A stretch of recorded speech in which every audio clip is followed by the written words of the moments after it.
All right, all right. We're going live. Hopefully, we have enough light in here. Um, Greetings. Welcome to Dorsey's Resource. Welcome, everybody, to another session. We're going live. This is going to be a topic, question and answer, whatever's on your mind, redemption, etc. But first, as usual, before we get started, I'd like to give a disclaimer. This video is for educational, informational, and entertainment purposes only. Please understand everyone's individual circumstance or situation may be different. It's up to every individual competent person to please do his or her homework and research regarding the matter being discussed.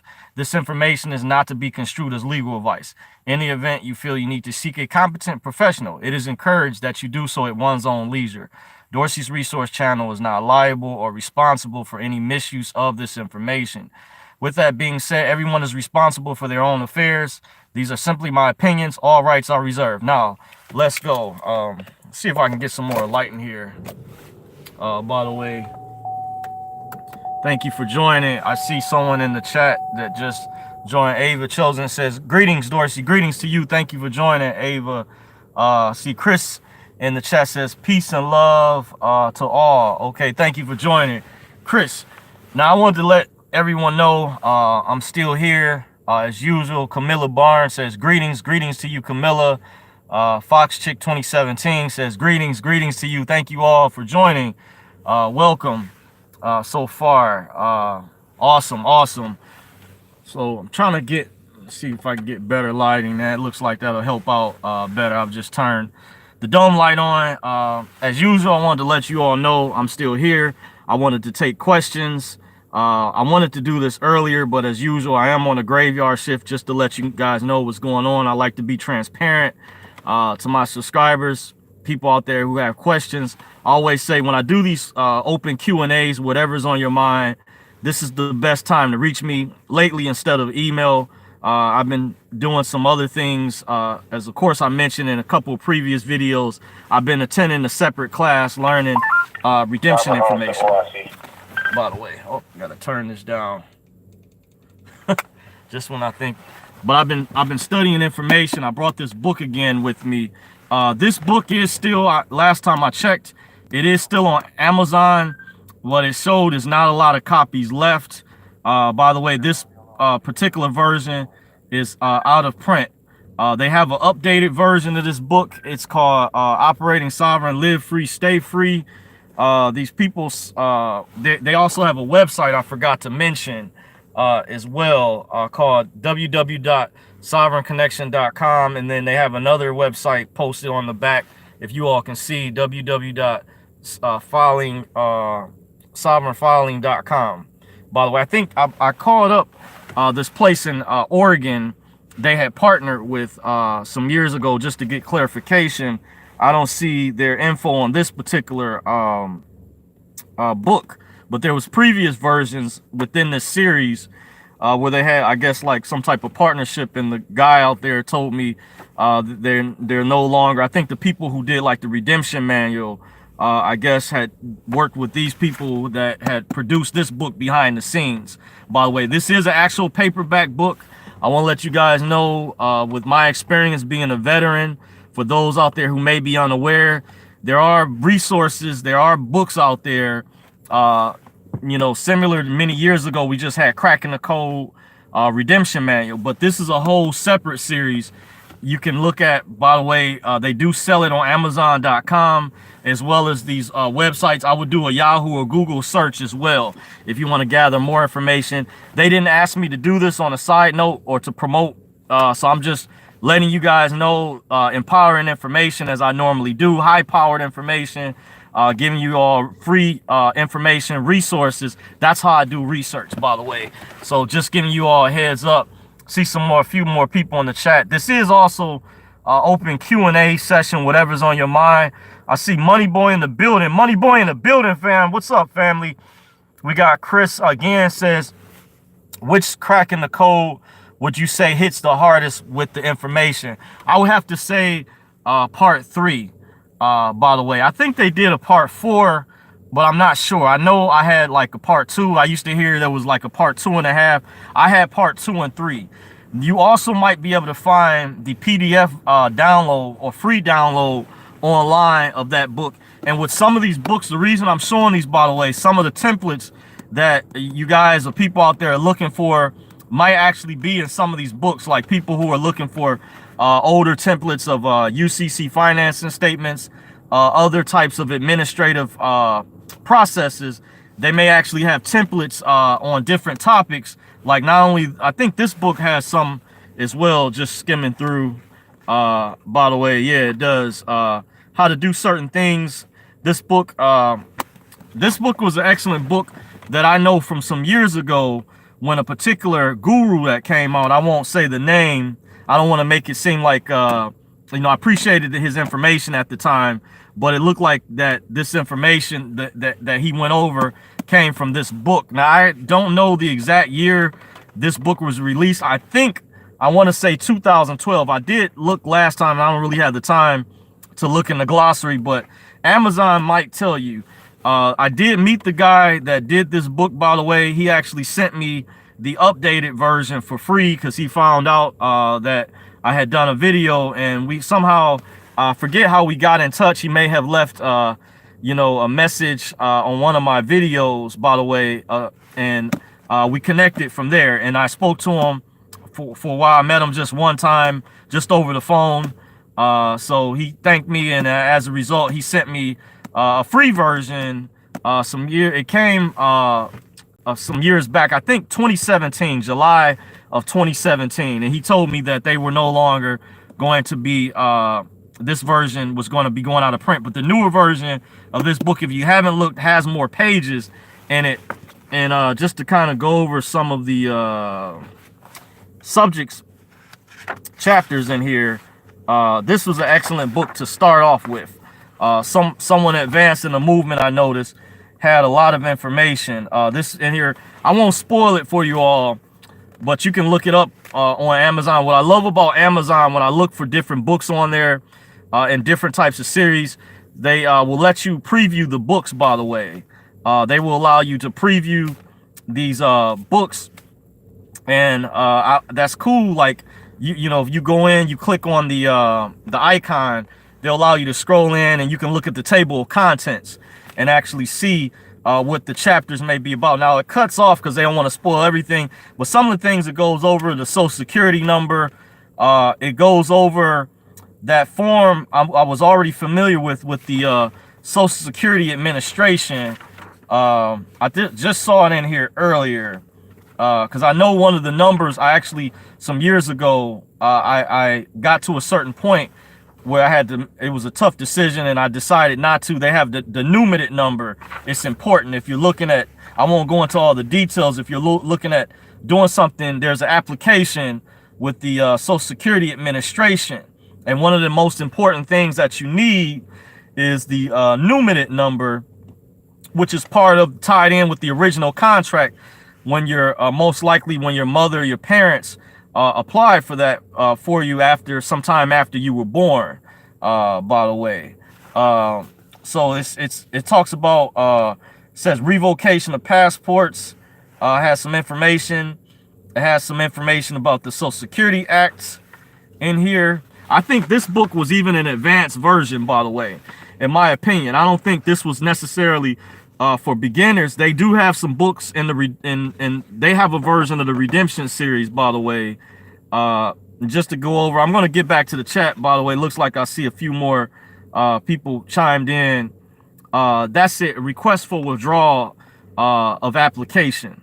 That's what I was referring to with the Social Security Administration, and that's important. And by the way, Yusuf on his platform, he isn't the person I was talking about, but the person who did come out at the time was on his platform at the time, and I noticed a lot of the information they went over was actually in this book, by the way, because I actually, when they came here in Michigan, I had actually at the time I had recorded one of their seminars, and when I went in person. By the way, I gave the donation and went to learn the information. So best believe that's how hungry I am. I do, I've been a researcher for a number of years, in this type of information, investigative, very in-depth research overall. So I'm going to bring you quality information, evidence, facts that a lot of people aren't willing to show their face. A lot of people claim, you know, that facts matter out there, but are afraid. You know, you have somebody that's willing and has in past times, if you go to my older videos, have gone over this book before, I would say a few times, but this is like an updated version since I'm doing a Q&A. It goes over Form 56 in here as well. And like I said, you can go to Amazon.com. You can look at the table of contents. I'm just kind of covering the table of contents that it goes over. And I think this book is advanced, by the way. Oh, it looks like it goes over some slight political stuff, property rights. I think ID card. One of these books I know goes over ID card. Some other things, legal notices, some other stuff. You know, working, by the way. And that's all I kind of leave it at. Working utilities, cell phone. You know, this book is really a good starter. But I would say, once again, for not for beginners, but I would say at this point, a lot of people follow a lot of different channels out there on YouTube that go over this type of information, such as what's a good channel I can think of? Free Inhabitant, Chancellor Solicitor General. I believe that's the updated name of his YouTube channel. He has an excellent channel called Free Inhabitant. If you just type in Free Inhabitant, it'll come up on the YouTube search, or Chancellor Solicitor General. He has a good video. One in particular was put out not too long ago called I Do Not Consent, in the description box. I think that will open up a lot of answers for a lot of people who study this type of information, what they're doing on the public side, how these entities are committing fraud. You know, like when people get pulled over by the police, municipalities, how they're stealing from people out of their trust account, their exemption account. That brother, he did a very excellent video. It was called I Do Not Consent. It was in the picture that might not have been in the title of the video, but it was in the picture of the video when I went to the channel, by the way, just being more descriptive so you guys can find it. You'll know what I'm talking about. It was in black and white. The background was in black and the letter was in white. It was called I Do Not Consent, but that may not have been in the title, but it was in the picture of the description of the video. The channel that you want to look for that is called Free Inhabitant, Chancellor Solicitor General. I actually gave him a donation some years ago, not too long ago, because I wanted to validate something someone had sent me related to the 1099 information. That's all I'll leave it at. By the way, good work. A big shout out to the work he's doing over at his channel. You have others such as I mentioned Yusuf already, Akeem Mel, major kudos. I think he's advanced. He's one of the only people I know so far that actually has a webinar on the passport information. By the way, there's a few, but I think he's really advanced. Also, Jonah Bey has a YouTube channel and has some good information. So what I do, I study and pull information from multiple sources, and I think that helps connect the dots, connect the pieces together. Then you have someone out west who I mentioned his channel before called His Advocates, Kelby Smith. His channel, he worked with Fred and Nina Gutierrez some years ago. They came out around 2012. They were talking about, at the time, the closed checking procedure. But a lot of things have changed over the years. I was going to mention this earlier. A lot of gatekeepers, agents, deep state operatives, minions, underlings, villains have intentionally, purposely tried to sabotage, and best believe they are real. And I do have evidence. A lot of people have evidence. They are committing egregious crimes, and it's up to we the people to stand up against this tyranny as well, even within this redemption education. This is real talk, family. So I'm going to jump to the chat back in real quick. Sean Diamond says, Dorsey, what up, bro? Appreciate you. Hopefully, Chris, I answered your question about cracking the code. Which you say hits with the hardest? I would say part 3. Okay. I'm back, guys. Sorry about that. I didn't know what happened. I got cut off. I don't know, for whatever reason. It's always some weird stuff going on. I've never had that happen before. I was getting, you know how YouTube, I'm subscribed to different channels. And while I'm going live, the drop down menu from different people who are going live from different channels was updating me, but I don't know why that was interfering basically with my live feed. I don't get that. So I just want to let you guys know I'm back. I had to click the resume. I had to figure out how to get back in, by the way. So I'm gonna finish some of the rest of the chats, but it's still recording. Okay. Okay, Money Boy says, great book. Okay, Sean Diamond says, okay, let me jump back up. I'm still reading book 1 and 2. Said, greetings, God, bro. I am reading the series right now. Excellent, excellent. Adra Modus M, thank you. Yup. Money Boy Game says, great book. Asuru Carter says, waiting on that book. Money Boy Film says, I'm about to order it tonight.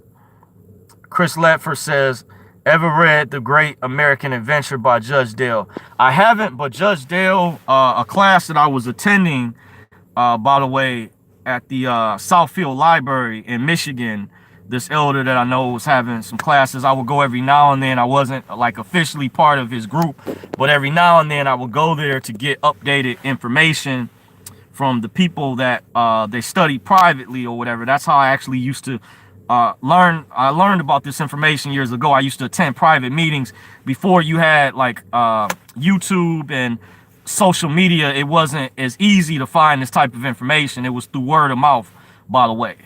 That's like the old school method. So he went over some Judge Dale information. I think Judge Dale, his information is excellent, as well as Judge Anna Von Ritz. Contrary to popular belief, with certain gatekeepers or trolls out there may try to have you believe, no, Judge Dale information is definitely on point. Some of it was like basic, a lot of stuff I already knew at the time, but excellent information. And he compliments Judge Anna Von Ritz. She has excellent info too. Says, also ever read Two Faces of Debt, publication by the Federal Reserve? No, I don't think so. I have a book, like a rare book that was given by some years ago by someone that we came across. I won't go into like the story about that. It's kind of a little story behind that, and it sounds like that's the name of that book I may have. So I can't say for sure. I'm not familiar with it offhand. Two Faces of Debt. Asaru Carter says, Judge Dale's fire. Yes. Money Boy says, I saw the news and they said that it's flooded in certain areas. Yeah, it is in Michigan. That's further north of where I'm at. That's in Midland, by the way. Prayers to the people up there. There was declared a national emergency. You know, it was really bad. The flood waters were high. It also ties in with some other things. I think with climate change, things related to that. The sea levels are rising. You know, places here, you know, there's going to be, you know, changes are basically coming down the road. This has happened all throughout history in the world. And yeah, I won't touch really too heavy. I'm by no means am I expert. There's certain channels that get heavy into that, like Dabu 7 is one of them I'm subscribed to. Marfugo News is one. That's another. And they get more in depth in that type of information. And big shout out to those people in that special discipline, by the way, because I like to know, be aware of things of that sort, by the way. Asuru Carter says his name once more, please. I'm not sure whose name you're referring to. I'll go over, let me see, the names I went over so far I went over Free Inhabitant. If you go on YouTube, do a search, just type in Free Inhabitant in the search engine. The name, he changed it to Chancellor Solicitor General, something like that. But if you just type in Free Inhabitant, the name of that video I was referring to, and the picture of the video is called I Do Not Consent, but that may not have been in the title of the video. So follow me now. I'm talking about the picture. When I went there, you know how you can see the picture or photograph of what's in the video. Sometimes if it's not the actual person that's doing the video, if they're doing a screen capture, whatever is written in the description, that particular video was called I Do Not Consent. And it's a very excellent video for people who are newbies, new to this type of information, are wondering what's the connection to the straw man, how these government, municipalities and city governments are stealing and doing fraudulent things, and police officers and things of that nature. And he breaks it down and how it has like a connection to even nonprofits in some instances. But you have to understand statutory versus non-statutory. Statutory is jurisdictional. Non-statutory is that deals with the de jure, which is a Latin term for the Commonwealth, dealing with common law. Common law still exists. Look up the Erie Railroad case, Erie Railroad versus Tompkins case of 1938. By the way, that was implemented after the bankruptcy. The Erie Railroad versus Tompkins case, many of the courts in this country got changed to under colorable law. They say under colorable, which is statutory, de facto, by the way. Statutory that deals with the codes, you know, things of that sort. That's, you know, and there's many different methods in this movement, by the way, too. There's different procedures, and that's why I study different processes. I think is important to understand how these processes work with one another. There was even a process years ago that came out called the usufruct, where you could operate from the public and private side, even as a U.S. person, but it was certain things you were using strategies like a technique similar to Tai Chi and martial arts, where it redirects an opponent's energy. Usufruct dealt with reversionary interest, where you're putting the onus back on them, because you can appoint the judge, you can appoint certain public officials as the fiduciary. The problem was with that process, many of them would not did not follow or did not want to properly follow their duty, because a lot of people and individuals that work within the statutory side of the judicial system, similar to the police, are not always honorable, and they want to, if it doesn't benefit them in their favor for the court system, they will do fraudulent things, and you have to watch out for that. By the way, there is misconduct that's taking place. There's a lot of misconduct and egregious activity similar to politicians. So the problem with the usufruct process is that with that process, I noticed some years ago, was it had a good concept where you fill out the form 56, you appoint them as a fiduciary or to settle your account. But the problem is these gatekeepers, administrators at the top levels would not do their job. And a lot of times, in some instances, they even pull the funds out of your QSIP, out of your exemption account.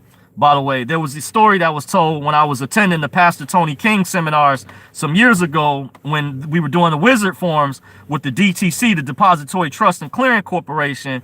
You had like the payment wizard at the time was for the non-interest bearing account. Then you had the against acceptance was for the interest bearing checking account, where they're going to pull the FDIC insurance bond. In one instance, he talked about Key Bank, and I know there's a Key Bank in Cleveland where Key Bank has stole someone's money. They took the money. So I don't know. He didn't go into the details like what happened with that incident, but he said Key Bank took the money, by the way. So similarly, you can't always trust these entities to do what they're supposed to, even if the law tells them to, black and white. They're going to, a lot of cases, they're going to do what they want to see fit. And that's the problem we have. We need more people within that are going to have integrity, that are going to be honest, trustworthy, and are going to be for we the people. You know what I mean?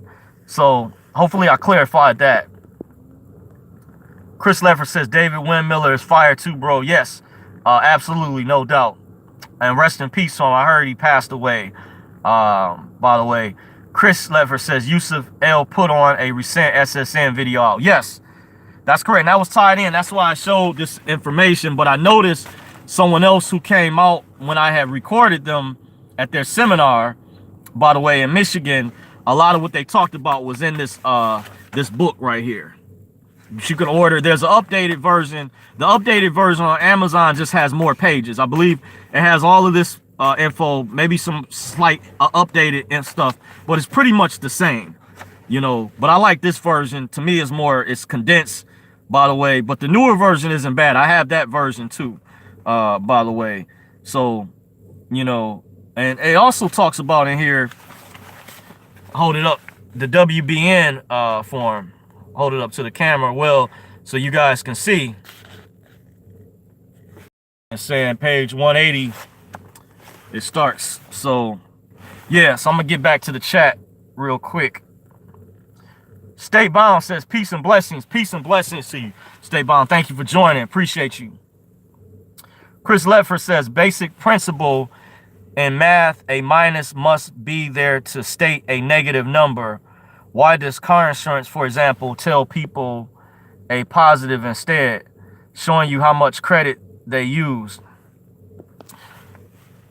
Yeah, there's a lot of things going on because these corporations can act as intermediaries with the QSIP, and that's what makes it like confusing people trying to learn this information in the public when we're taught one thing, because another thing, many of these companies, they're not sending us the 1099 form so we can properly assess the taxes. Then there's different ways to do the 1099, by the way, where you have the WIFIT process, the widely held fixed investment trust.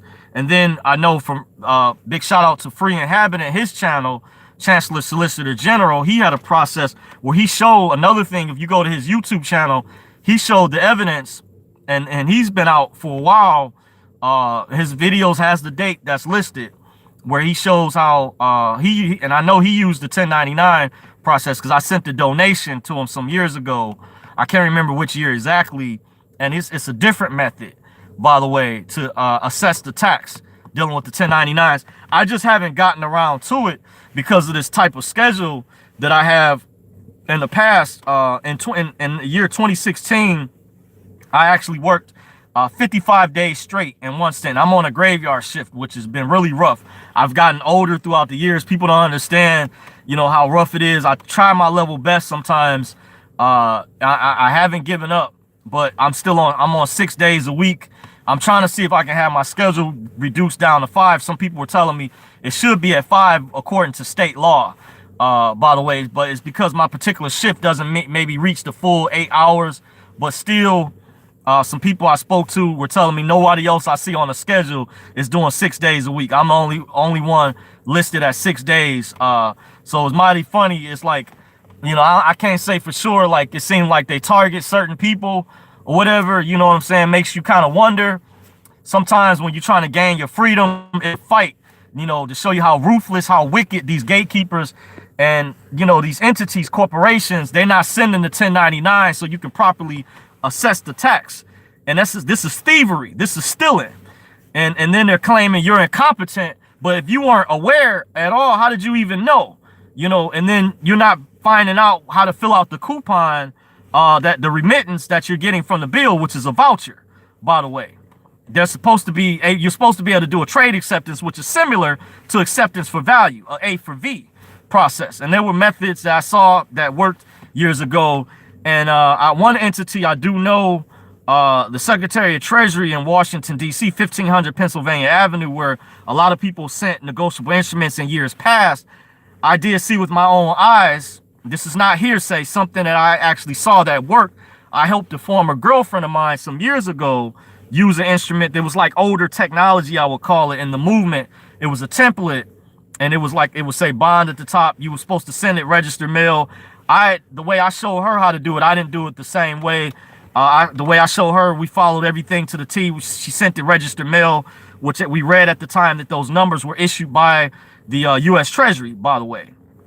So she showed me down the road. We had met up at Borders Books. This was years ago, before Borders Books had closed down.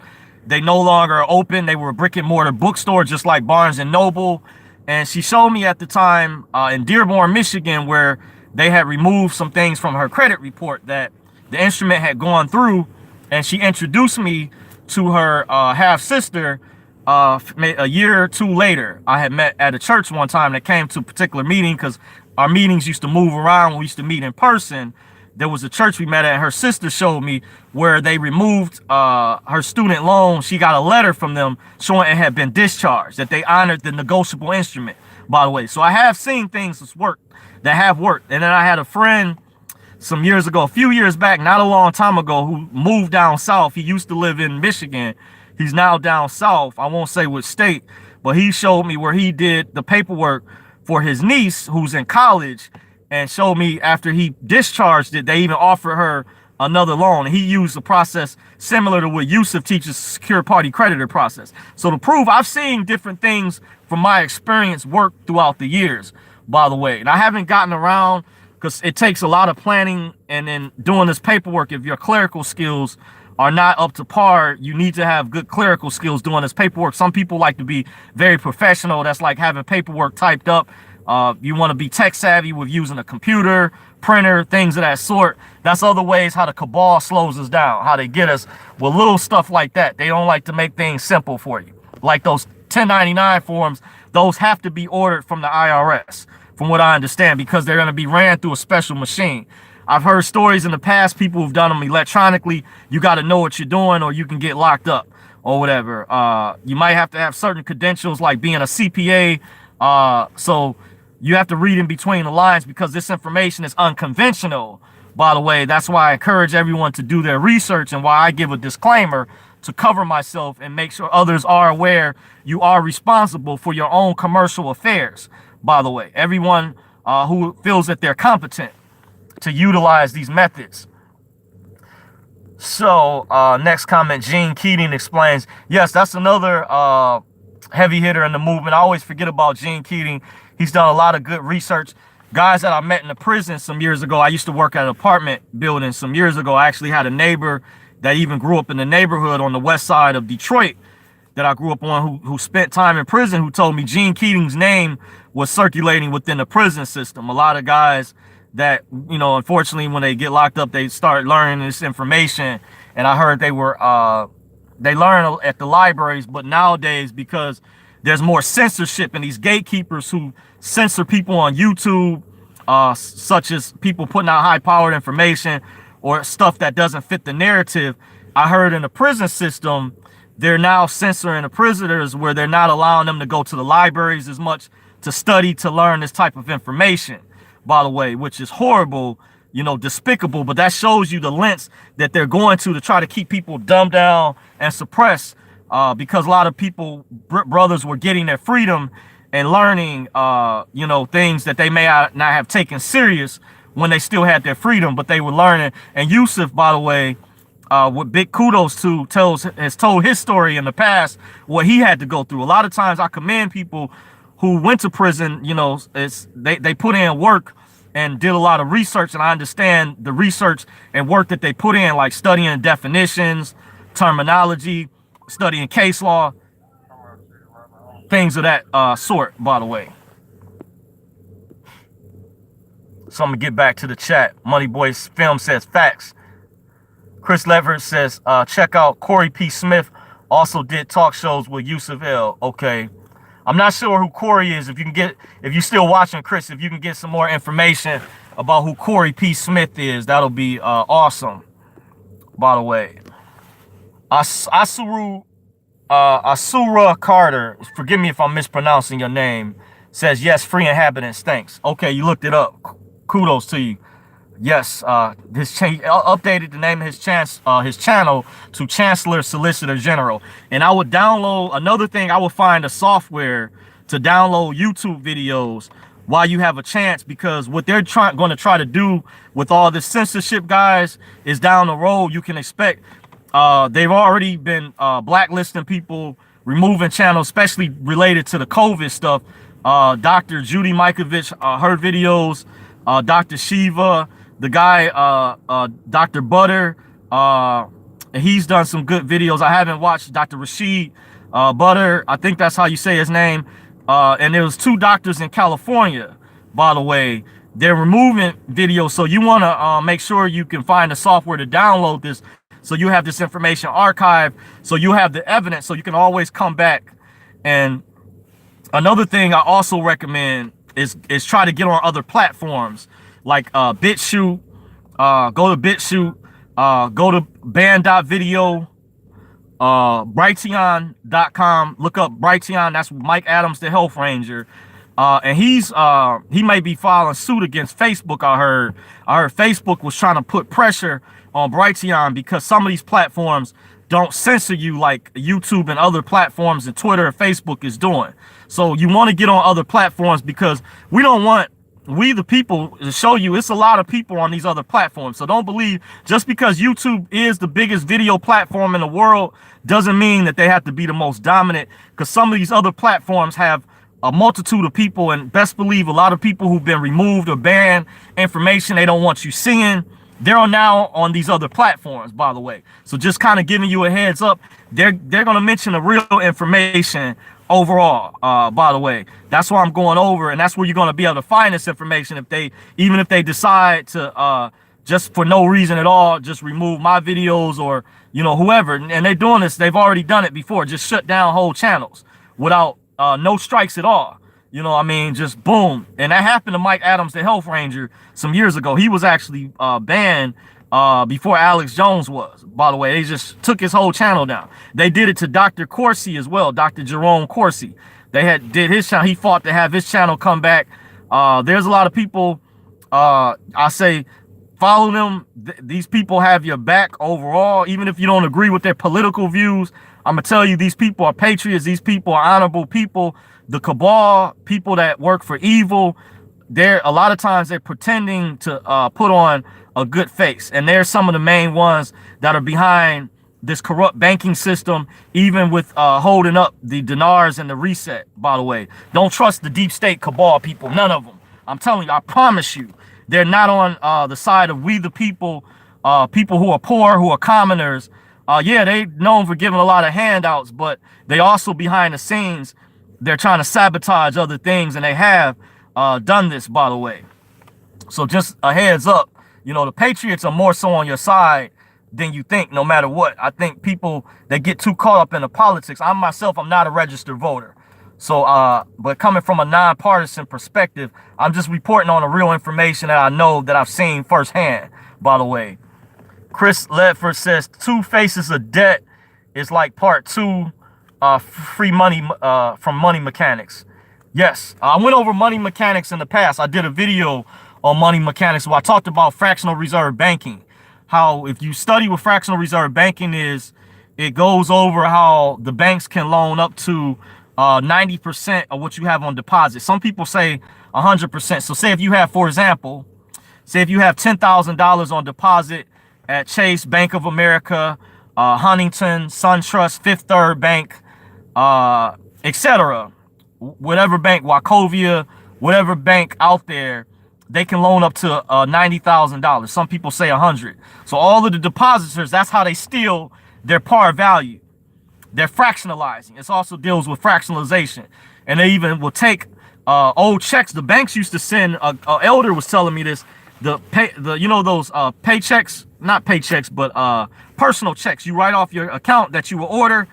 He said they used to send those back to you years ago. They used to mail those back. Then he said they started keeping them. You know why they started keeping them? Because so they can securitize them, also known as monetize. Like similar how YouTube has monetization off the videos, they do that on the Wall Street, the Circle 750. Wall Street, the other name for Wall Street, the NASDAQ. They're selling, you know, they're trading our bonds and stocks. It's not a coincidence. By the way, there is truth to this. With the SSN number, is the front is known the Sestacue Trust. The back deals with the Foreign Situs Trust. By the way, it's a two-sided ledger, and you have and it's also an accounting. By the way, and that name, that legal person entity, has multiple tasks that it's involved with. It holds multiple positions. By the way, like your straw man in the court system is called the en lingus. But it's also used in banking. It's an estate. It's an organization. It's a 508 corporation. So it holds many different positions, by the way. It's a partnership between you and the natural person and between the corporation, the entity, the legal fiction. By the way, that's another term, legal person. Within the court system, they'll refer to it as. Also, Title IX, when they're talking about vessel of the United States, they're talking about you, us, but dealing with the corporation. So there's different strategies, by the way, when you look at these different processes, because it holds many different positions. It's an organization. It's a trade name. It's a trademark. It's a fictitious name. It's an estate. Decedent estate. Look up decedent estate from Strawman. Like, it represents a fictional entity, a corporation. The concept is that a corporation is deceased. It's dead. It's not living. So it needs to interface with you as a transmitting utility, which it connects as a conduit from one unit to the next, one from the live man to the fictional world. That's where you get transmitting utility. it transmits from one entity to the other. So as an organization, it's a 508 corporation. So it's an estate, decedent estate. It's a trust, by the way, and trust is synonymous with the state. Look up the definitions, by the way. Very important, the terminology and the etymology, by the way. So I'm gonna jump back in the chat. Says Chris Lever says, I downloaded the video with the picture you are talking about. Cool, kudos to you, Chris. That's what I'm talking about. Camilla Barnes says, what is the name of that book, by the way? The book that I showed earlier, if you're referring to, is called Operating Sovereign, Live Free, Stay Free. Just type this in on Amazon, by the way. But you can also get it from this, their website right here. I'm just holding it up to the camera so you guys can see. Maybe even through the ISBN number. I know that's how a lot of bookstores, bookworms and stuff that have been to bookstores, how they would look up books. But, you know, since they didn't ask me to do this, I just want to let you guys know I don't work for them. I'm just doing this as a courtesy to show proof as a veteran in the movement, to provide validity. I was going over in the beginning the table of contents, some of the different topics.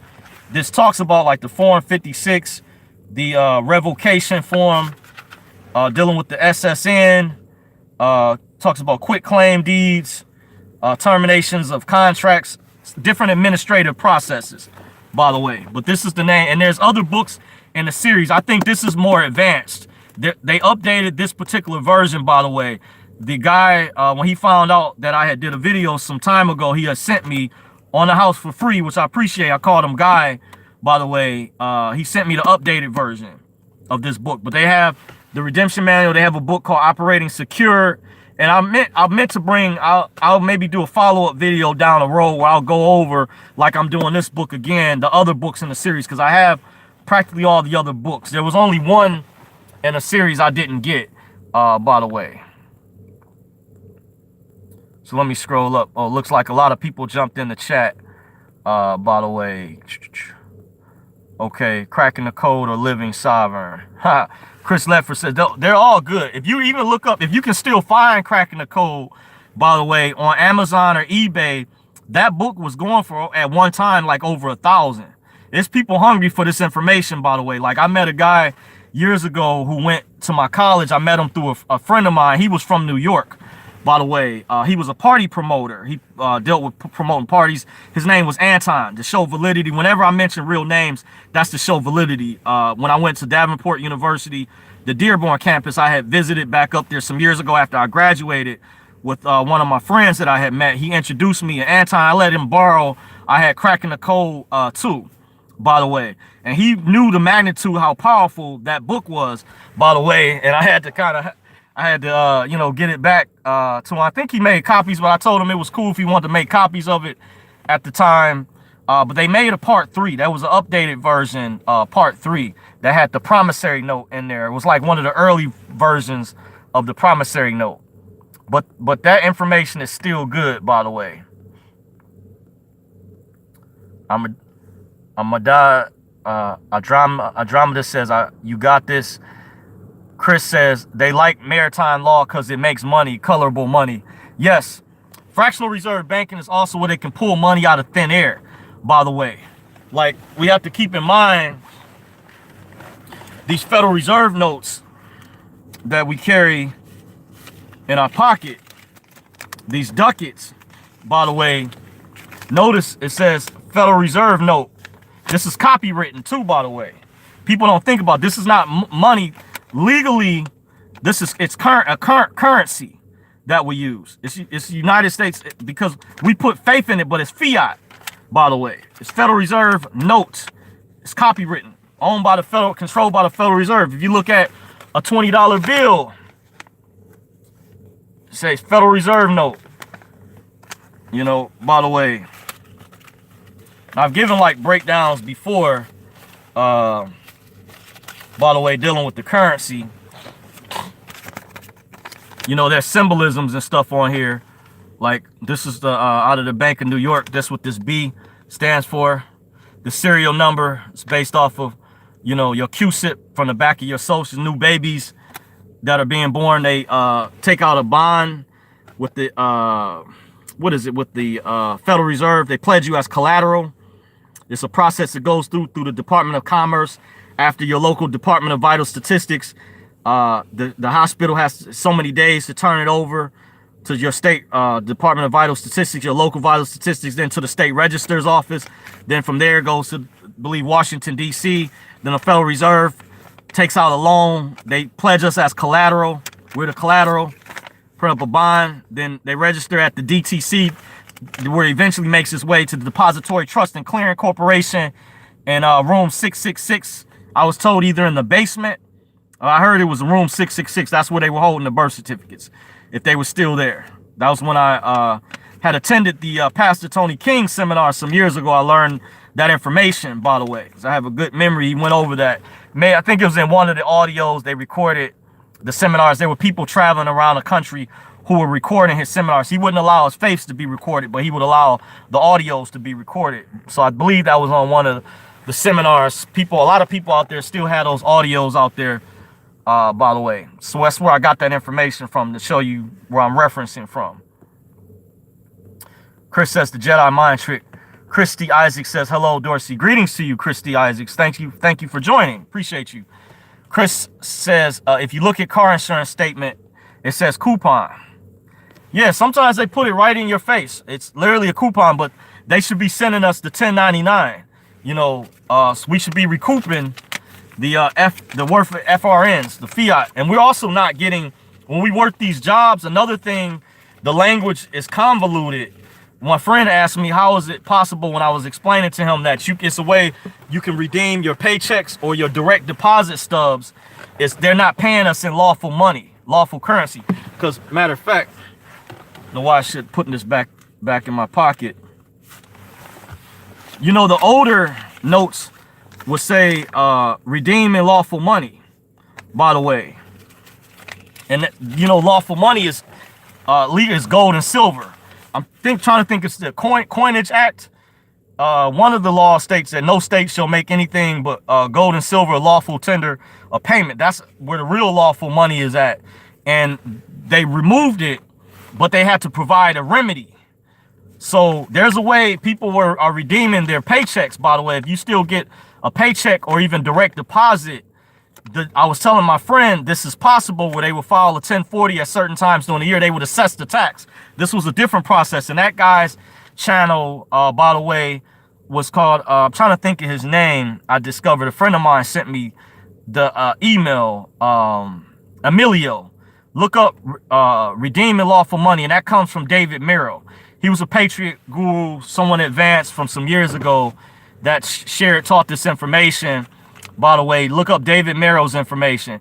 It was on point, and they have a process for that. And I am familiar with the information because some years ago, being a veteran, my older cousin who was in this, involved in this, got me an audio some years ago where David Merrill talked about this process and how you can recoup your paychecks, by the way, because it's the language with the Internal Revenue Service, you have to understand, is convoluted, which meaning they're using trickery. They're using like legalese, but the language, if you don't understand, like there's a private side to this Federal Reserve note where it says legal tender for all debts, public and private. By the way, legal tender for all debts, public and private. So the language is convoluted. They're not, you know, you have to look up the terminologies. That's why I encourage you to get a Black's Law Dictionary, an etymology dictionary, so you can see, you know, the truth. They're not telling us, you know, up front. They're misleading a lot of information. So my friend understood when I explained to him, because gold and silver is actually lawful money. That's real money, by the way. This is actually legally, this is currency. And it's also a Federal Reserve note, which is copywritten. So like when you sign your signature based on the contracts you sign, by the way, can imply certain types of liabilities or things can attach themselves to you when you're doing business as the legal person, the estate, the decedent, that organization that holds many different titles. That's also used in accounting as well. Double entry bookkeeping is also in Latin in the court system. They declare you civically dead when you're doing business and commerce as a U.S. citizen, U.S. person. You're civically dead. Civilitor mortis, I think it's the term you want to look up. That stands for civil death. civically dead, by the way. The decedent estate. Dominique Sims says, with Executive Order 13303, currency manipulation, shouldn't Vietnam revalue their currency so they are not on that list a third time? And if they are, what's the consequences? By the way, shouldn't Vietnam revalue their... I think they should. In my opinion, I'm staying quiet as far as the reset is concerned. I did kind of mention earlier, I read some things about the cabal being up to their dirty tricks with the, what do you call those, exchange location centers, by the way, and there's supposed to be a different separate one for one particular currency I won't go over, by the way, when that's supposed to take place. And there's no reason this should have occurred a long time ago. But I think I heard the dong, it should be in the first basket. Or now they changed the name to first offering, I heard. So I think that should be in the first basket. I wouldn't doubt, you know, but I haven't been the way, because we've gotten so many delays and so many holdups. You know, I would say don't pay attention to dates and rates. Just, you know, I think we're close, but just, I would say let it, you know, occur when it does. But I think it's in the first basket. I think you shouldn't have too much to worry about, by the way. I heard some good news with that. Some things I can't go into details about in depth. Some things that I know. I do have seen receipts for those out there who try to talk about the scams and stuff like that. But I know it's legitimate, by the way, especially if there's certain brick and mortar institutions that were selling that particular currency, by the way. They would get in big trouble if it was a scam or something that was fake or fraudulent. Just something to think about. Think in depth. You know, people need to do their research. I'm just saying for validity. But I also gave a disclaimer, so this is not securities advice. In the event you feel you need to seek a competent professional, it's encouraged you do so at one's own leisure, by the way. Just something to keep in mind. I'm just giving my opinions, but I wouldn't worry, Dominique. You know, it should happen. To answer your question, I wouldn't be concerned. I think that's in the first basket. John Doe says your estate is being held in trust at the DTC. Yes, absolutely. Just mentioned it pretty much earlier. The process they go through with the birth certificate. The hospital the doctor has X amount of days to get the birth certificate signed, and they have to turn it over to the vital statistics. Then they turn it over to the state registers, Department of Health. Then they have so many days to send it to the Department of Commerce in Washington, D.C. From there, there's a process with the Federal Reserve, the Treasury, where they take out a loan and pledge you as collateral. And to print out money, you're the bond. Remember, a bond has to have an asset backing it, the contractual obligation, the agreement. That's where, if you study the class called Business and Law, because there's a gatekeeper out there, will have you believe that UCC financing statements are not real, by the way. But there's a college class. You can look up free PDF versions online called Business and the Law, or it may be called Business and Law, or it might just be called Business and the Law. But there's a chapter called Secure Transactions that deals with UCC financing statements. When you hear me talk about collateral, so when I talked about the birth certificate and they print, you know, people basically off the money, this is the QSIP. Look at the back of your assets, your Social Security card. If you know, look at that number. Look at this letter, how this corresponds to a Federal Reserve Bank. There's a lot of fraud that's being committed because they aren't giving full disclosure, especially for those of us who are already awake when some of these things should have occurred. And I feel like personally, you have enough slaves, people who want to stay brainwashed and dumbed down within the regular system. Let those people stay brainwashed. I don't care if they don't wake up, you know, but those of us who are awake, we deserve to be free. We deserve to access our money, by the way. But I'm showing you the validity, how I've done the research, and I've attended seminars, and I have validity behind what I'm going over. So this fiat, legally, this is not money. This is currency, and this is a Federal Reserve note. And I went over the process.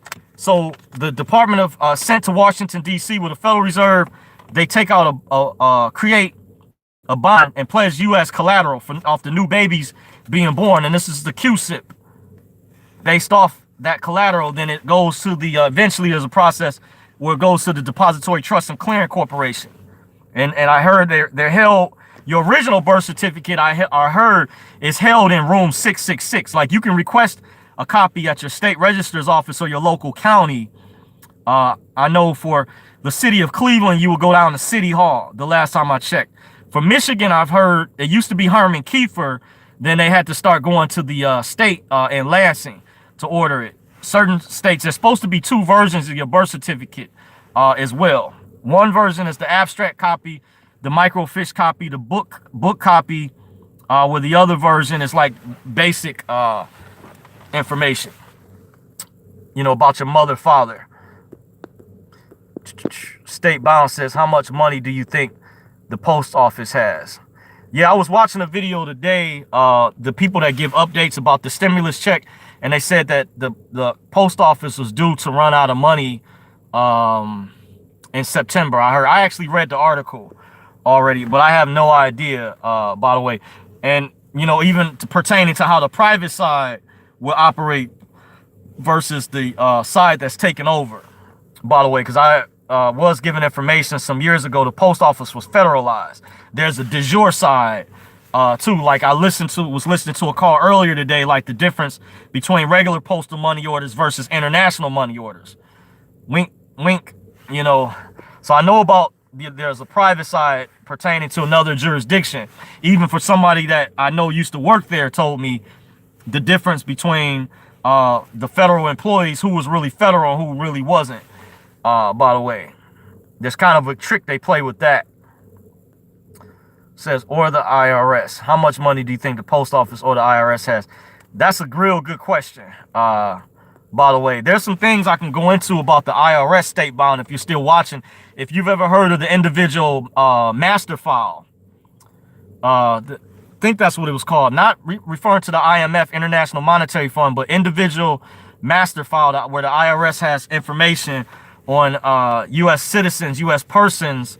I hear so it can give them the ability to create and do some of the things that they're doing. It's a reason I was told why they're offshore.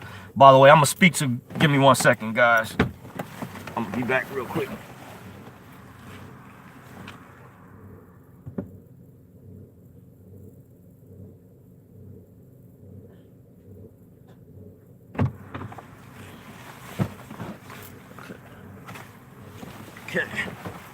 Okay, I'm back.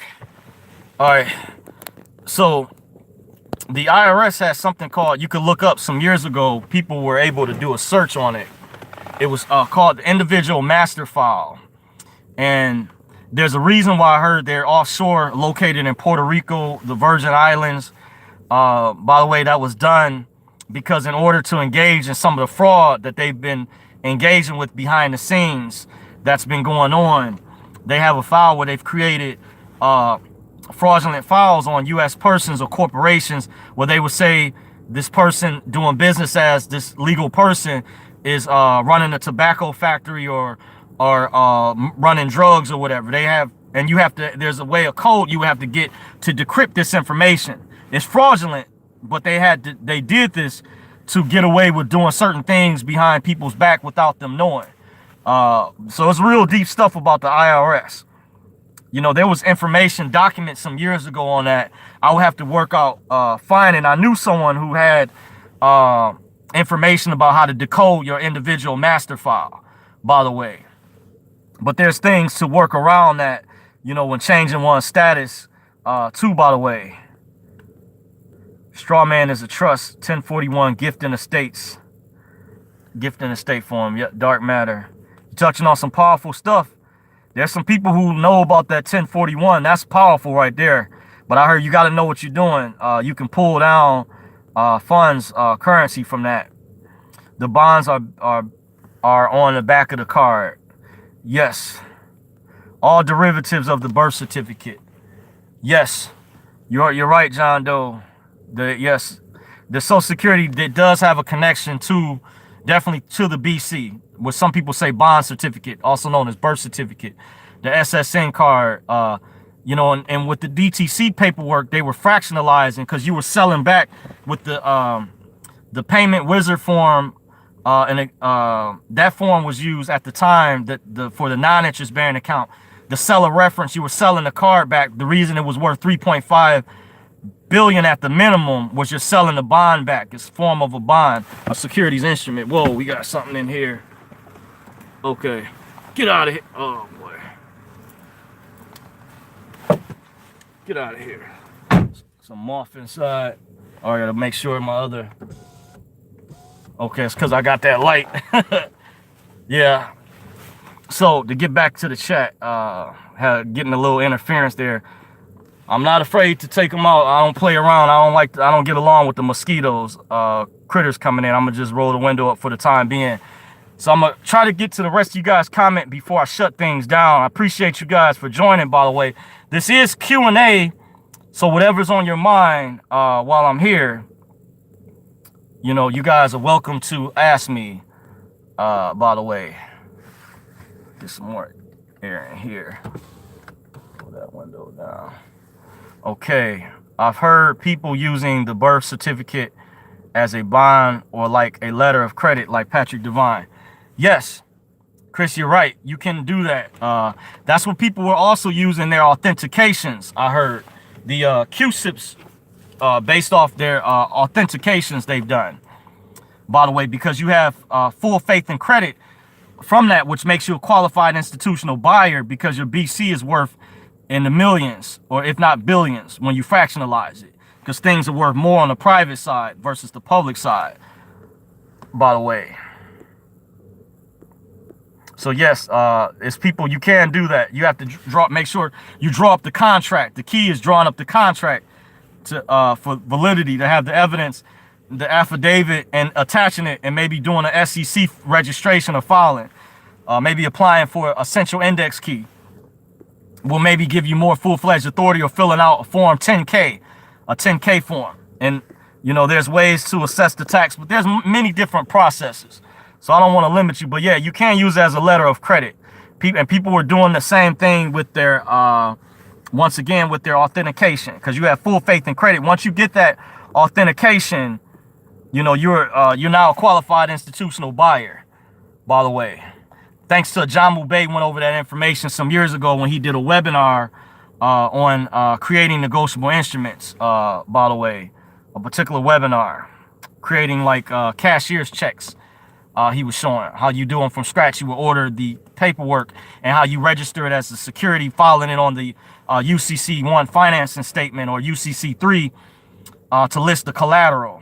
And as I was going over earlier, the validity behind the that college class called Business and Law, it has a chapter on UCC financing statements. It's called Secure Transactions. There's also another chapter on negotiable instruments. The name of that chapter may be under commercial paper. I think that's the name of that chapter that deals with the negotiable instruments, by the way, to show you how this particular collegiate class talks about things that are related to redemption education, because there are those out there who have you believe that this stuff isn't real, that this is fake. No, you're learning how to do commerce. You have to deal with it anyway as a regular citizen if you never decide to utilize this information. Because I have a friend, he's on the fence about this information. I say, you're gonna have to deal with contracts whether you like it or not. You know, did you know when you get a driver's license, it states that you read the entire motor vehicle code in whatever state and you know it and can recite it fully? You know, we don't think about these things. We enter into contracts all the time. Everything evolves around contracts. And law contracts are powerful. And law contract is the king, by the way. So, and this college class, Business and Law, also talks about, what is that? There's another chapter called Intellectual Property that deals with like fictitious names, trademarks, copyrights.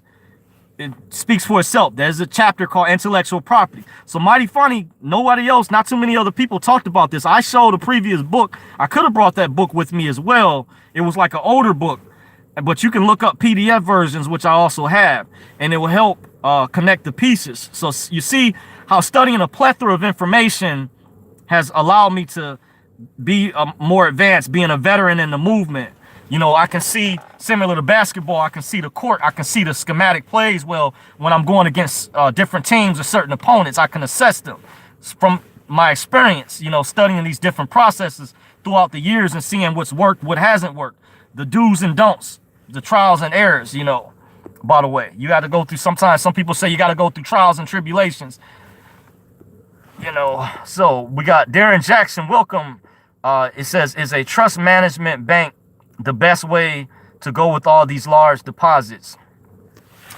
I can't say for sure. There is a way, I do know, to change the status of one's bank account. By the way, you can do that. I had someone who gave me confirmation locally where I'm at. I won't say their name in this instance to protect their identity.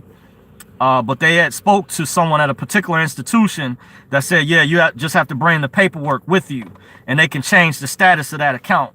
By the way, I won't go into all the details, but yes, there is a way to have it done. And there was a story, this guy that was working with Boris, Jim Heben, some years ago, dealing with the usufruct process, told the story at the bank, how the teller, the banker, turned the computer screen and showed him what was on there. He said he had saw his social security number had changed. It had a dash after the first 2 digits instead of after the first 3. So he said, wow, he was stunned, you know, at the time. So that I do know. As far as trust management, I would do a lot of research. I would look up the Carlton Wise Trustee Handbook. By the way, if you can still find it for free, if you're still watching, Darren, I would look that up. By the way, and also just keep in mind certain institutions based on your currency, you know, what your worth is, you know, even in fiat, but currency wise, because things are going digital. They have, you know, a private banking and wealth management are at different levels. So you may want to look into that as well. That gets into that where some institutions will structure that, like Wells Fargo's is called Abbott Downing. For people who are like high net worth, in a high net worth category, you would look up private banking.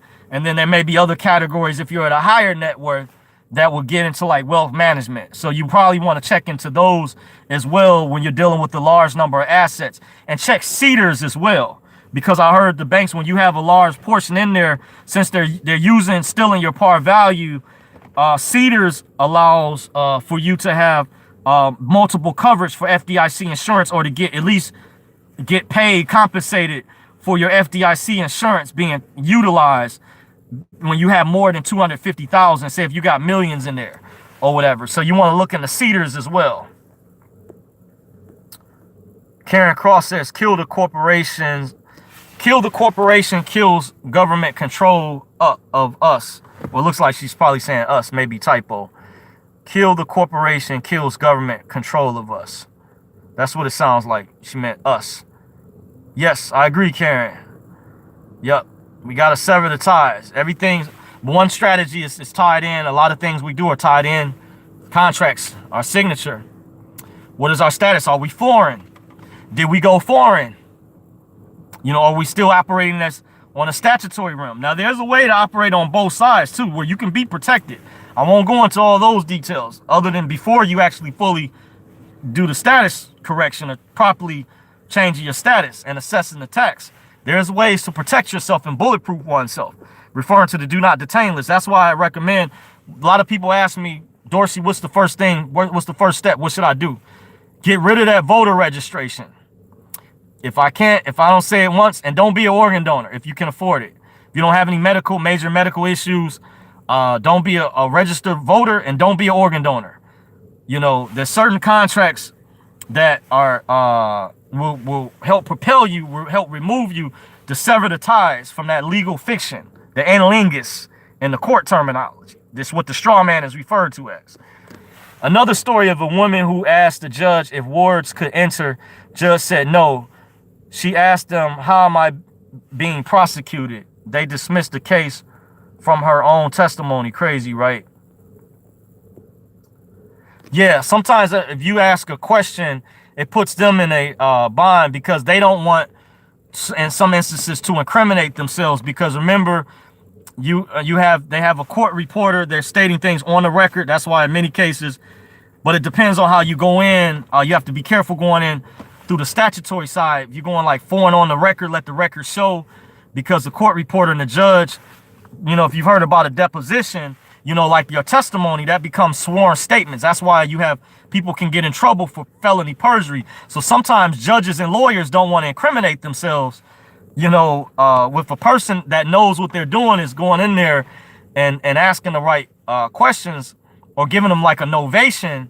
Then they get jammed up because it exposes, they don't want to admit the fraud. They're going to try to cover up because it's an act, it's a play going on, by the way. Because remember, they speak in an entirely different language in the court system. They're using legalese. Look up the definition of legalese that's been utilized to replace plain English, plain talk. That's the actual definition.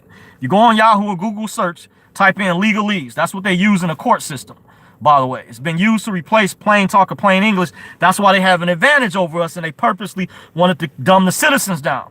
And why do people complain about a lot of politicians? What do a lot of politicians become?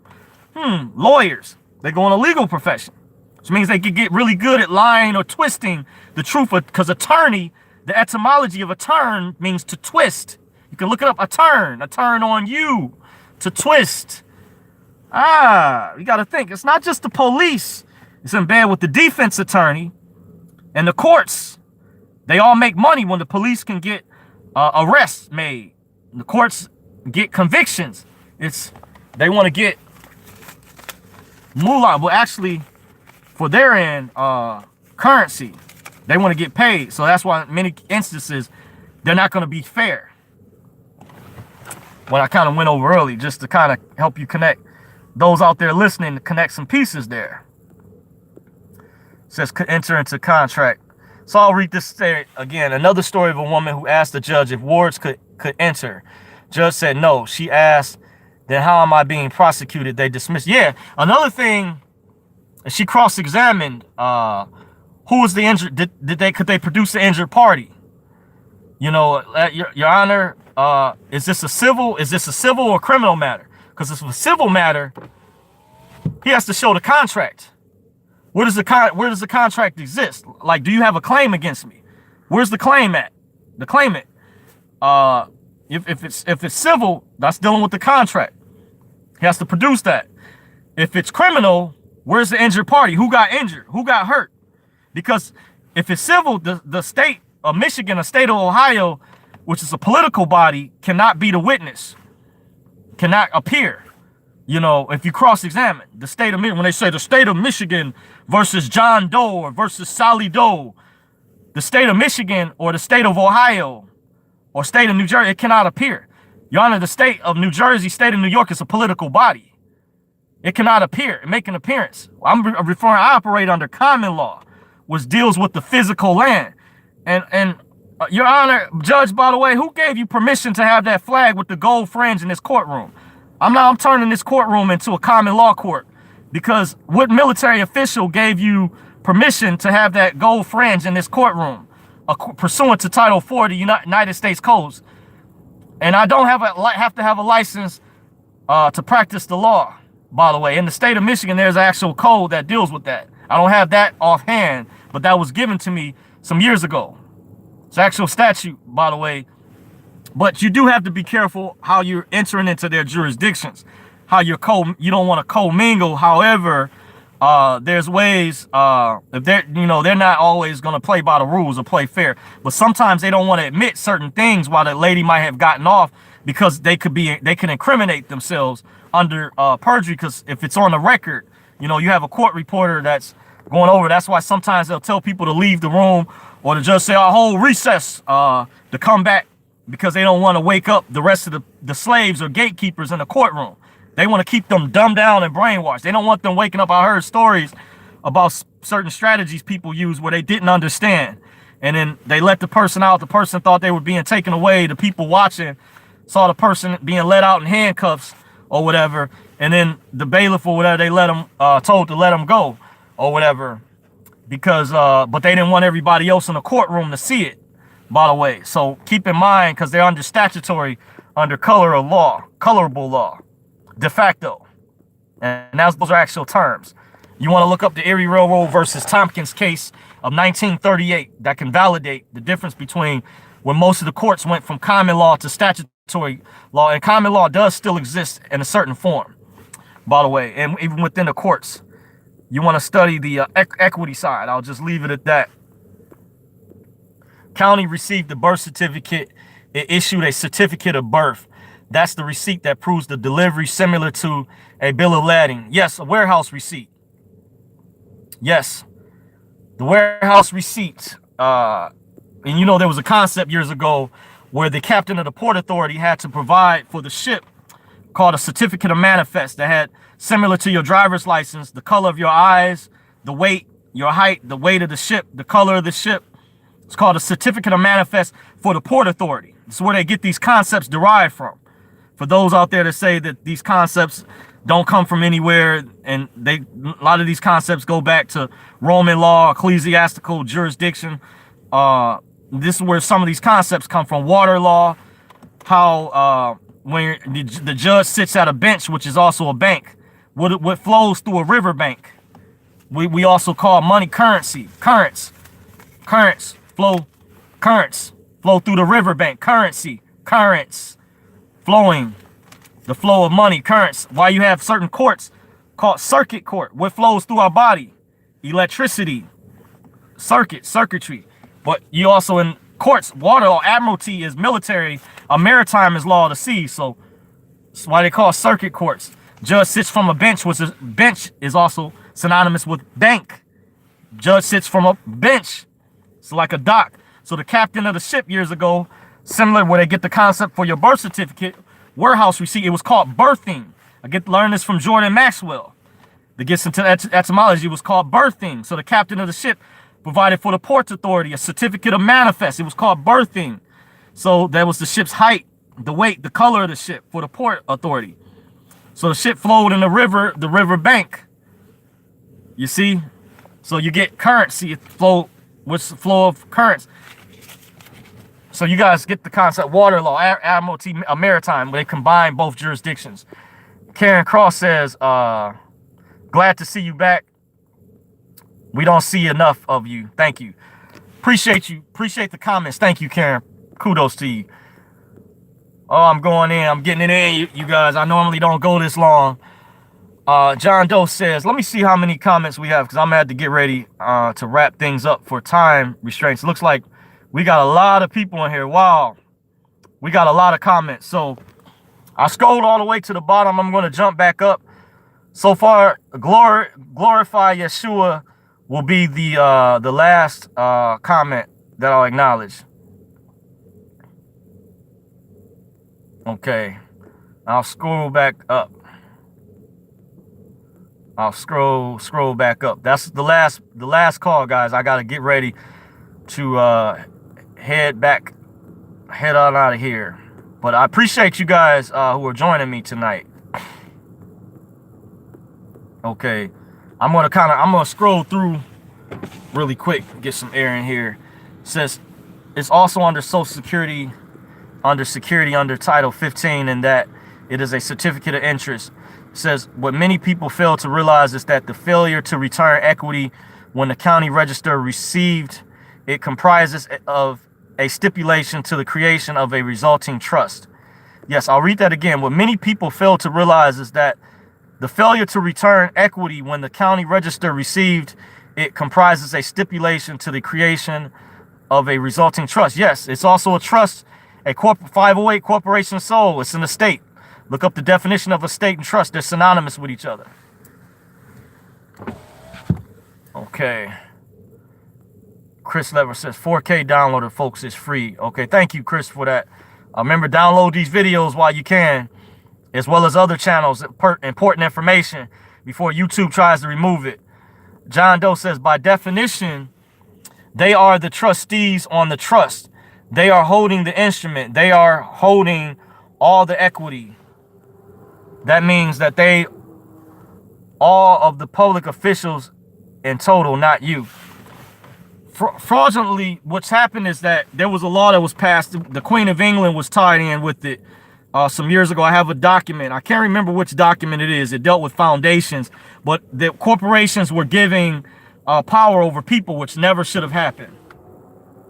By the way, they were given power, and the problem is that they're committing fraud because they didn't give full disclosure. And as an infant couldn't make a competent decision. dealing with the original contract, the way they set this up. And I heard there was some people working on a suit. They were going to be suing on everyone's behalf, dealing with the whole birth certificate fraud, because an infant is handicapped and cannot make a competent decision. So when they did that, as acting as trustees, they were there's a form of fraud that's being committed, by the way. Trying to think what else I was going to mention, something else. Yes, they are holding the instrument, but remember our name, what our parents gave us, we have a proprietary lien over that, but we just have to reclaim what is rightfully ours. And you do that through contracts. Remember, everything ties back into contracts. This is the secret. One of the biggest secrets, the shortcut, is contracts. They do a lot of fraudulent documents. Like I heard MERS, that deals with like the housing with mortgages and stuff, was creating fraudulent trademarks. They weren't even registering at the USPTO, by the way. If you listen to what's that guy on YouTube, he had put out excellent information. Trying to think of his name offhand. Some of his videos, it looks like they removed, by the way. I can't think of his name, but I was listening to a recent video. He was being interviewed, and he went over about some of the process this pertains to. So yes, corporations have been granted access, and people are acting as representatives or members, board members. But remember, you can get them back, and you hold, superior claim if you know what you're doing, and you go in and claim what is rightfully yours. First in line, first in time. Are obligated to perform as trustees on the bond according to the rules of the public trust, namely all of the statutes, codes, and regulations that you are so convinced apply to. So once you declare the trust, everything you believe goes out the window and is replaced by the original reality that they are the trustees and you are the beneficiary.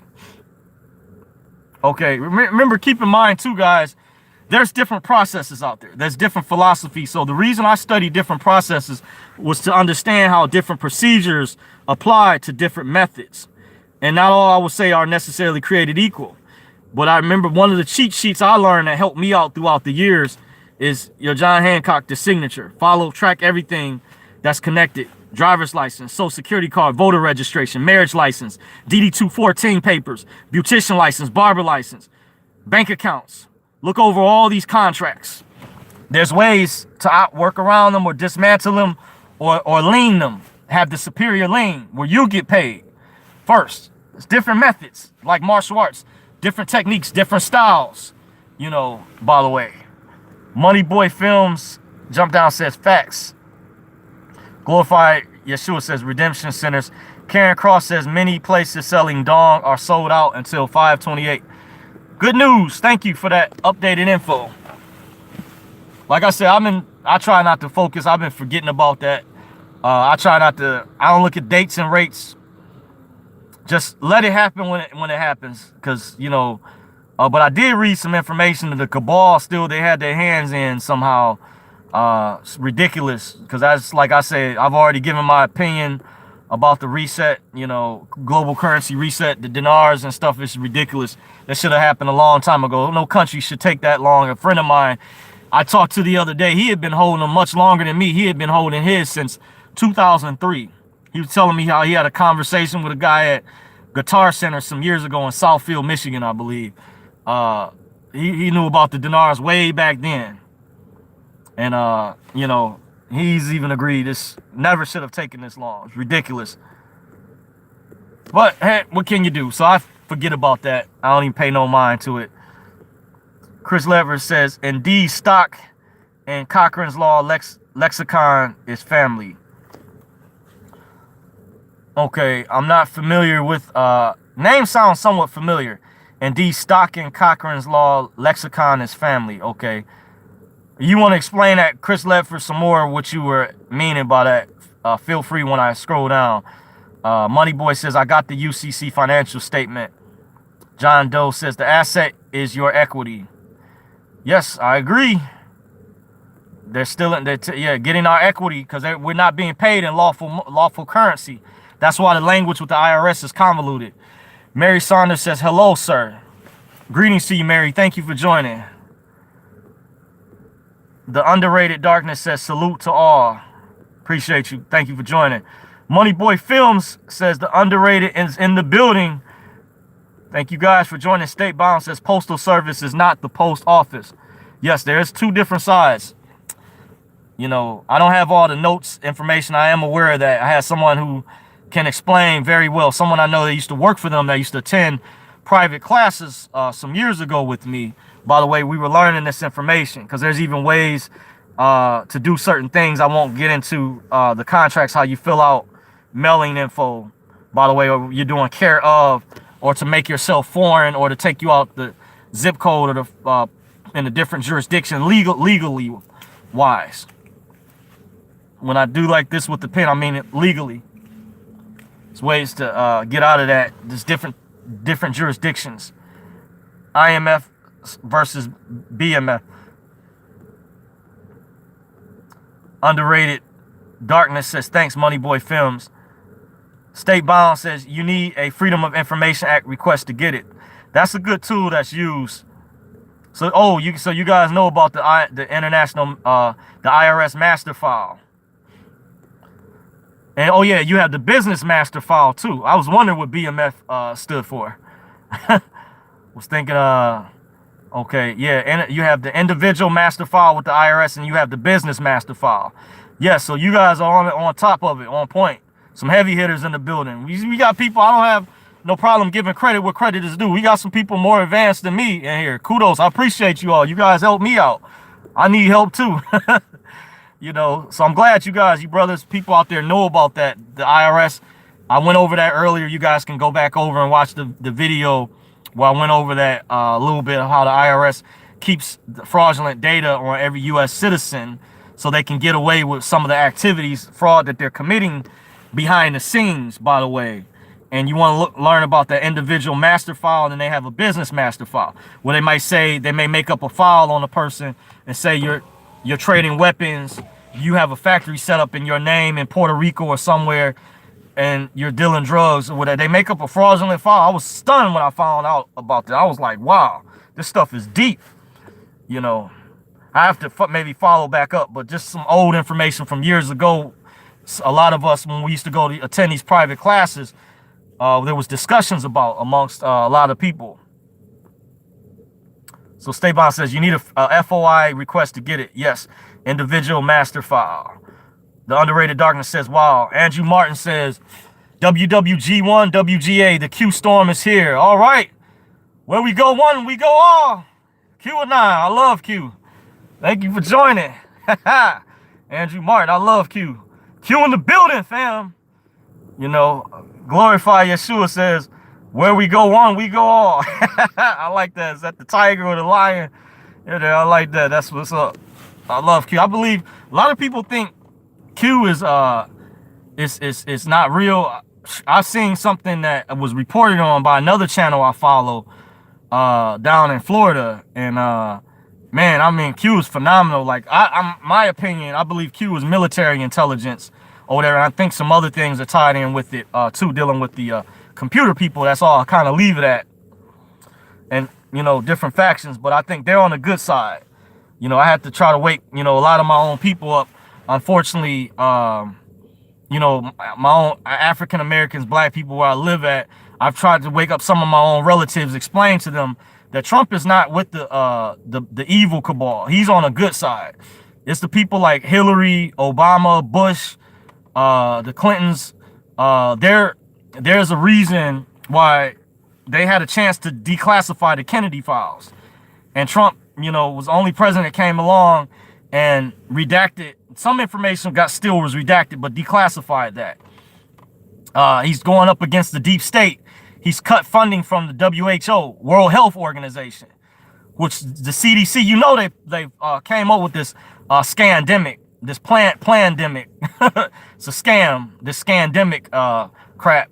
You know, they've come up with, by the way, and I do believe it is real. I heard that Bill Gates has a patent on a worse version. Hopefully that doesn't take off. Something can be done to stop that. Part 2 and 3 It seems like it targets a lot of elderly people and older people as well, especially if you don't have a strong immune system. But at the same time, I believe they're inflating the numbers. That's why they're censoring a lot of those videos from the doctors and stuff like that. But Trump is aware, I believe, of the scam with Dr. Fauci is up to, Dr. Burke, their connection with the CDC, Center for Disease Control. I never trusted them, Center for Disease Control. And you guys remember when that black doctor came up missing some years ago, or he got sick, had to leave work early. So scratching my head, I knew they was up to something. It's like, I don't buy that. Nah. Dominique Sims says, I keep hearing, okay, the contract rate and international rate once the RV happens. What is the difference between the two? I think it's, in my opinion, Dominique Sims, to answer your question, it's self-explanatory in a way. The contract rate is going to be like a higher rate, supposedly, that people that want to negotiate. But I was informed from watching a video that was sent to me, that people that maybe want to do humanitarian projects. And I would say people are educated, where they've received intel, they already know how to do that. I would say go for it. But if you're not experienced, you don't know how to negotiate, I would just say take the basic contract rate, because you can be putting yourself in more harm's way than good, in my opinion. Be professional. If it does happen, I don't know. I'm just giving my guesstimation, my prognosis of that situation, because this hasn't occurred yet. God willing, inshallah, this takes place. By the way, I would say only if you're doing a contract rate. Me personally, I'm just, be looking to just do the basic. But some people out there may be advanced or may be prepared for the humanitarian stuff. Some people, they come from a background where they have money already.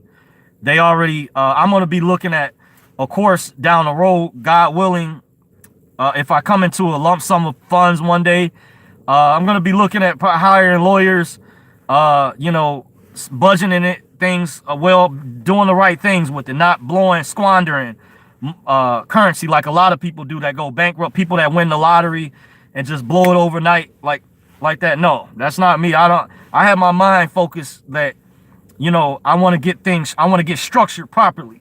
So a lot of people are not at a certain plateau in this. So I would advise, in my opinion, I wouldn't go for the contract rates unless you know how to negotiate, because you can put yourself in more harm's way than what's necessary from what I heard about what I was told, without going into all the details. Just me. But I would say, if that does happen that way, if it does take place, be very polite, be professional, be cordial, be nice to these people. You know what I'm saying? And go from there. Just be professional, in my opinion. But to me, I'm not focusing on that contract rate. If that does happen like that, I don't know, because this hasn't occurred yet officially, in my opinion. Money Boy says, bird's eye view. Andrew Martin says, international rate is what is on the chart. A contract rate is what you can work out with the bank. Okay, thank you for explaining that, Andrew. Appreciate you to the previous comment for Dominique in there. By the way, I'll read that again. It says, international rate is what it is on the chart. A contract rate is what you can work out with the bank. Yes, you are correct. I forgot about that. Yep. Because international will be like what's on the screens. Once it does hit the screens, the rate adjusts on Forex. Just like cryptocurrencies fluctuate different rates. Current regular paper currencies do the same thing. So guys got to use, think here. Once this does occur, in my belief, it will eventually one day, hopefully soon, by the way. But no, as it says in the scripture, the Bible, no man knoweth the day nor the hour. So I say leave dates and rates, leave that alone. I just say, in my opinion. Glorify Yeshua Trustee Handbook says, thanks, you're welcome. Dark Matter says, what about a business account with the post office and the Nlingus? You can do that. Yeah.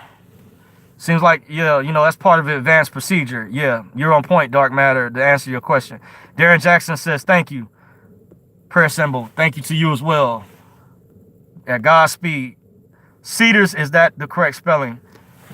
Yes, I would do a search, Glorify Yeshua, to answer your question on Yahoo or Google search engine. If not, subtract the E, and it would be CDARS.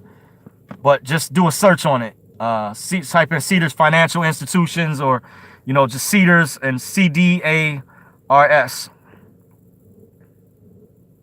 Like Cup, Echo, Delta, Allen, Robert, Sam. Or you would do just Cedars, Cup, Delta, Apple, Robert, Sam. Either or. Shandu Ramirez said, hey, bro, peace to you. Greetings. What's up? Thank you for joining, Ramirez, Shandu. Appreciate you. Bubba Sue 52. Thank you for joining. Money Boy Films says Breaking Ties. Dark Matter says IP SSN/EIN. Money Boy Films says I was waking up everyone in the courtroom. Okay. Okay, looks like you guys I got to get ready to shut things down, guys. This is it. So I said earlier I was going over my time, but I'm gonna try to get to the rest of you guys. So this is the last call. This is it, guys. I'm getting ready to shut things down. I'm gonna read these last comments before I go. It says, Dominique says, what is your opinion on these 800 numbers for these redemption centers that are supposed to come out once the RV happens? My opinion is I heard about one particular currency in particular was supposed to have a separate one. But it could be validity. Like I said, I don't know. I'm not that high up as far as in the inside. I'm just like the rest of you guys. But however, I heard it would be, people would get notified that word of mouth will travel rapidly. People in the know, or people who need to know, would be notified. But I also heard at the same time it would be at the banks as well. The banking institutions will have it, by the way. And guys, if you can, let's get the thumbs up, the likes up there. It helps me rank higher in the search results. Also, it lets the haters know that you agree with what I'm saying, or you like the content that I put out. Please smash that like button. You know, appreciate you all out there for joining. I'm getting ready to shut things down just to give you guys a heads up. I'm reading the last comments. But my opinion about the 800 numbers, Dominique, I just say hang in there. If it is real, we'll find out. But I don't know for sure. Glorify says ignore the 800 numbers equals a scam.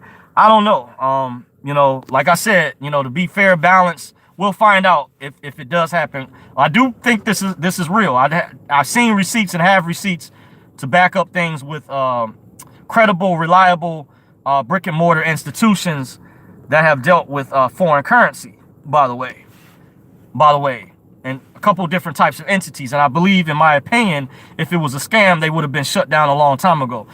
Not saying to dismiss people who are getting into like counterfeit stuff like that. That's a whole separate thing within itself, but that's not to be confused with the same thing. When people speak in terms of scams, they need to distinguish what type of scam specifically are they referring to. But I believe there is legitimacy to the global currency reset. GCR is also called. So Glorify Yeshua says, we appreciate you. Thank you. Dwayne Brown says, we love you, bro. Appreciate you. Thank you for the compliment. Appreciate you. Money Boy says, so true. Download. Send it low says, Chris says, greetings. What up? What up, Send it? What up? Money Boy says, what up? Peace to you. Says Money Boy says, Chris, do you still use Gano products? Okay, he's speaking to Chris. Jacob Reader says, do you think the Nassar is currently in play? Yes, I do. In my opinion. But this is going to be a collective effort that we're going to continue, because the cabal is up to their dirty tricks, and you're going to need to continue to wake people up.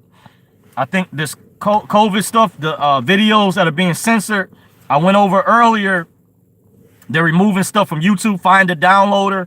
Download as many videos as you can, not just from my channel, but other channels. So down the road, you will have the evidence. Also, let's get on other platforms as well. You have Band.video. You have Brighteon, Minds.com. You have Gab.ai. Because we don't want to give YouTube all this power, which you use YouTube from a marketing perspective. Because when I get on some of those other platforms, I'm going to pull you guys over there to those other platforms, just like Patreon. When YouTube wanted to pick and choose and who they wanted to monetize and put cut monetization, that's why Patreon and others, certain other subscription services came out. If you don't have a website, to allow people, if you do have the funds, to for people to support you if they like the information you discuss. So down the road, this is also to combat the censorship. But you guys, if you can, subscribe, go on, create an account on Brighteon.com. Look that up, how to spell it, with Mike Adams, the Health Ranger. Brighteon.com. Go to also band.video. That's where you can find Alex Jones, by the way. Band.video. He still goes over a lot of important information. What I like about his channel and Lisa Haven's channel is they actually show evidence, documentation, by the way, behind things that have occurred versus the mainstream media. So at least when I'm getting their news, people try to call it fake news, this, that, and the other, or do this fact check thing. No, I've been following them for a number of years, him and Lisa Haven, and their stuff is accurate. I watch a plethora of information from multiple YouTube channels, even other platforms, by the way, from other websites. And he has a lot of good information. Dr. Judy Mikovits, I haven't saw fully her video. I know it was being censored. Look at Dr. Shiva, Dr. Rashid Butter, his video. You want to share this with people, your loved ones. You want to continue to put the pressure on because the cabal, they're always, you know, there's a massive amount of people woken up and they can't stop that, the awakening, by the way. Just keep that in mind.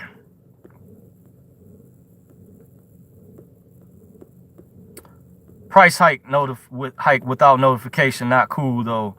Okay, I'm not sure. I ordered. Okay, he's talking to Money Boy. He said I ordered the supplements, got me feeling amazing, and I noticed the price hike. They posted it when you first logged back in the back office. Okay. Karen Cross says not only hashtag where we go one, we go all, but hashtag Trump knew, hashtag Santa knew. Ho, we are awake. Hashtag sheep no more. Hashtag for God and country. Yep. I'm for God, family, and the Constitution. Overall, even though I didn't attend church anymore before the pandemic, but I'm a spiritual person, believe in a higher power, and give reverence, and I respect people of other faiths and other religions, by the way. So keep that in mind. Even though I was raised Christian, by the way, but I have one of my best friends is Islam. So, and I used to work with a lot of Muslim and people of different nationalities, different ethnic groups. So let's keep that in mind. And I'm nonpartisan, by the way, so I'm not a registered voter, but I do have my opinion and I do support Trump, and I feel like he was the lesser of two evils in comparison to Hillary Clinton, who's a member, as well as many others, George Bush, Barack Obama, and others, part of the deep state. By the way, the cabal, the evil cabal, and I can go into more details. I would have to gather notes and do a separate video for that. She says, hashtag best is yet to come, hashtag for the children, hashtag transition to greatness. Awesome, Karen. Thank you. Appreciate you. Chris says no back office they gave me. Okay, he's communicating with Money Boy. Camilla Barnes says, what about the back screen rate? Yes, I'm aware of that, Camilla. Yes, I'm aware of the back screen. That is real. I do have a source who informed me about that. Coon Hunter said, how do you pay child support? Okay, that's my time, guys. I am getting ready to shut things down. Coon Hunter, when I go live again, I'll have to do that video. I'll have to do that subject. If you can come back, I'm out of time. I could refer you to some people in that process. There's a channel, it was called M. Ross. If you go on YouTube, Coon Hunter, if you're still watching, type in M. Ross child support. And Akeem L had some information on that too, by the way, dealing with that. But that's a good question. Chris says, law and contract. State Bound says, thank you, brother. Dominique Sim says, thank you. Thank you to you, Dominique, and State Bound. Sandy Love says, COVID-19 equal FF. Chris says, I'll post some more YouTube links for you, brother. Appreciate you all. Well, guys, that is my time. I've gone longer than ever before. We set a record. By the way, I appreciate you all. If you want to subscribe to Dorsey's Resource, you're welcome to do so. Please hit the like button if you haven't. The notification bell in the upper right-hand corner. So whenever I put out new videos, YouTube will notify you. You'll receive new updates. I'm also on Facebook at Dorsey's Resource. I'm also on Minds.com at Dorsey's Resource. I'm on Instagram at Dorsey's Resource _2019.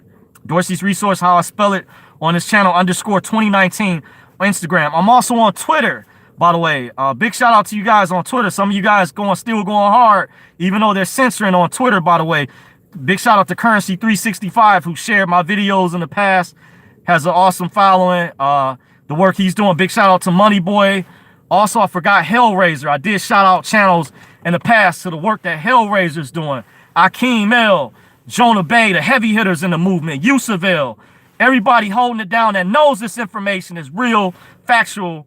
You know, I support you guys, back you guys. Kelby Smith was hit with his channel called His Advocates. I appreciate the work he's doing, you know, even though I haven't been able to tune in as much. But all the channels out there that's speaking truth, helping people out, giving high-powered information. Big shout out to you. If I forgot you, you know, my bad, but I appreciate you all. I really sincerely do. The marathon will continue. I want you guys to stay woke out there. I'm your host, John Dorsey. Until next time, thank you guys for joining me. I'm out. Peace. Deuces.